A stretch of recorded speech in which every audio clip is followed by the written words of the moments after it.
Hello നമസ്കാരം. ഞാൻ നിങ്ങളുമായി പങ്കുവെക്കുന്നത് അബിയു പ്ലാന്റിനെ കുറിച്ചാണ്. അബിയു പ്ലാന്റ് പൂവിടുന്നുണ്ട്, കായ പിടിക്കുന്നില്ല എന്ന് കുറേ ആളുകളുടെ പരാതിയുണ്ട്. അവർക്കുള്ളൊരു വീഡിയോ ആണ് കേട്ടത്. നിങ്ങൾ വീട്ടിലോ പറമ്പിലോ ഇതുപോലെ അബിയു നട്ടിട്ടുണ്ടെങ്കിൽ പൂവിടുന്നുണ്ട്, പൂവെല്ലാം കൊഴിഞ്ഞു പോവുകയാണ്, കായ പിടിക്കുന്നില്ല എന്നുള്ള പരാതിയാണ് എല്ലാവർക്കും. അതിനുള്ളൊരു പരിഹാരമാണ് അബിയു നല്ലോണം നനച്ചു കൊടുക്കുക. അബിയു പ്ലാന്റിൻ്റെ ചുവട്ടിലെ മണ്ണ് ഇളക്കിയതിന് ശേഷം 300 ഗ്രാം പൊട്ടാഷ്, മൊറൈറ്റ് പൊട്ടാഷ് ഇട്ട് കൊടുക്കുക.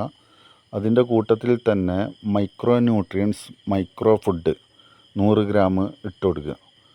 എന്നിട്ട് 2 ആഴ്ചയ്ക്ക് ശേഷം വീണ്ടും പൊട്ടാഷ് 300 ഗ്രാം ഇട്ട് കൊടുക്കുക. നല്ലോണം നനച്ച് കൊടുക്കുക.